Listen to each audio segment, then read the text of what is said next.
1949年10月1日開國大典，對於億萬中國人來說是永世難忘的時刻。可對於擔任警衛工作的葉子龍，這卻成了他最犯愁的事情。不是他不高興，實在是忙到高興不起來。不僅要全神貫注保護首長們的絕對安全，還要時刻準備着應對隨時可能發生的突發狀況。儘管倍加小心，可毛主席警衛接下來給他說的一句話，還是讓他眼前一黑。一位擔任警衛的戰士，在仔細端詳過登上天安門城樓的首長之後，突然發現了一件了不得的大事，那就是毛主席身上少了一條紅綢條。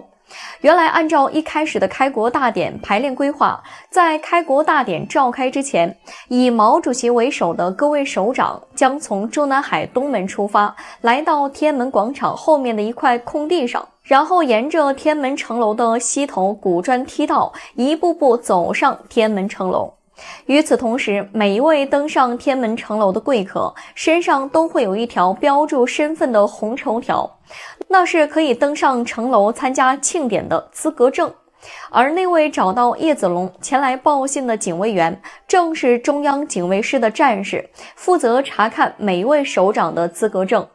可他左看右看，還是沒能在毛主席身上找到那個紅綢條的印記。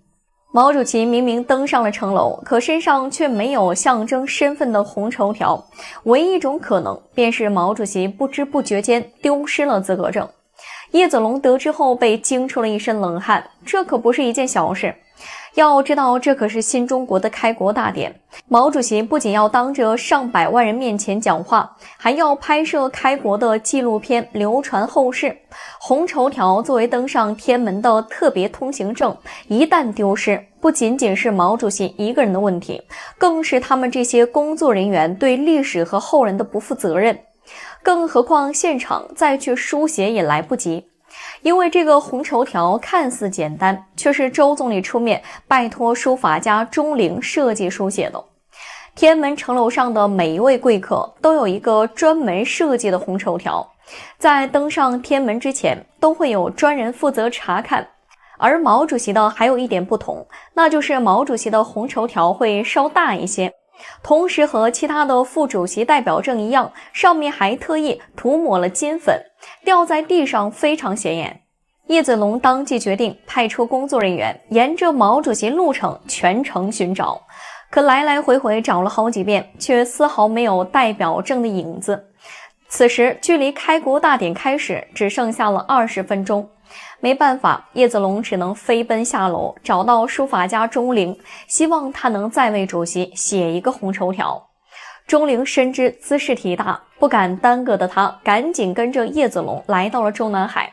回到工作室之後，鍾靈裁剪了一個紅綢條，蘸上金粉，揮毫寫下毛澤東3個仿宋體大字，最後步履不停地趕到了天安門。此時距離開國大典的召開僅僅剩下了10分鐘的時間。登上天安門的路上，葉子龍還巧遇了民盟主席張瀾。看着張表老步履蹣跚，葉子龍便指示戰士們用凳子將張表老一步步抬上天安門城樓。見到毛主席之後，葉子龍鄭重其事地將剛剛拿到手的紅綢條別在了毛主席的胸前。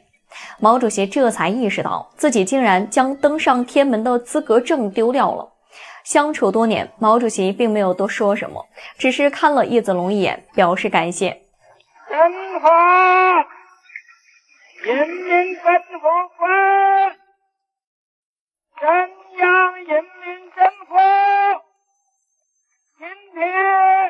勝利了。